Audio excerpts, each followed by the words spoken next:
Bonjour les amis de Nantes, je travaille depuis de longues années aux côtés d'Alain Nantaise et j'ai eu d'ailleurs l'opportunité de participer à Nantes à l'une de ces récentes assemblées générales. Je suis régulièrement intervenu à l'occasion de colloques au Sénat et j'ai eu le plaisir de recevoir ici au Parlement européen certains de ses représentants. Alors, je connais donc comme vous la qualité et le sérieux des travaux de cette association qui présente ce soir une grande et belle idée, le projet FC Nantes Europe Museum. C'est un formidable projet.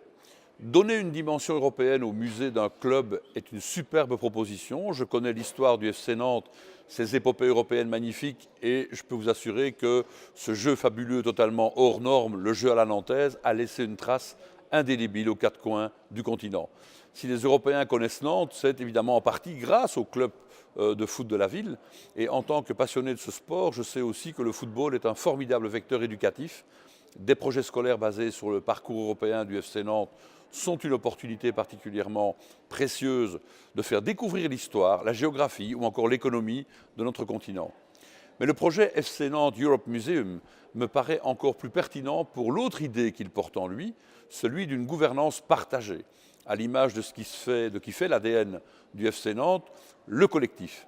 La gouvernance partagée d'un nouvel espace du stade, comprenant notamment un musée, mais également des espaces pour les riverains, pour les universitaires, pour les entreprises régionales, c'est l'opportunité de recréer du lien entre le club et le territoire, de retrouver l'ancrage local qui est la marque des plus grands clubs.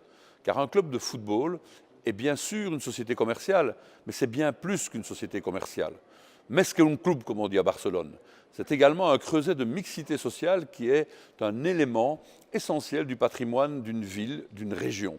Un club ne doit en aucun cas être considéré comme le jouet d'une seule et unique personne.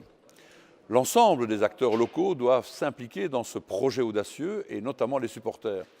Qui mieux que les supporters sont légitimes pour promouvoir les valeurs qui ont fait l'histoire de leur club sur et en dehors du terrain. Tandis que les joueurs, entraîneurs et actionnaires ne sont que de passage, parfois longs, parfois courts, les supporters sont les seuls acteurs permanents d'un club. L'association à la Nantaise est à l'origine d'un financement participatif pour élever dans la ville une statue d'Henri Michel, héros légendaire du jeu collectif.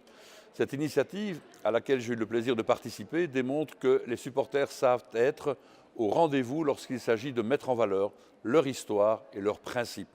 Un musée de club à dimension européenne dans le cadre d'un nouveau lieu à gouvernance partagée sera une grande première en Europe et contribuera de manière particulièrement efficace au rayonnement de la ville sur la scène internationale. Alors, à l'attaque.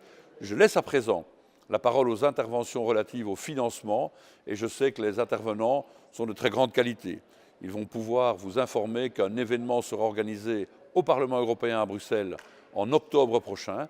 Cet événement organisé par Alain Nantaise avec le soutien de la Maison de l'Europe de Nantes permettra de concrétiser très efficacement le projet et je prendrai part aux travaux avec grand plaisir. Allez Nantes!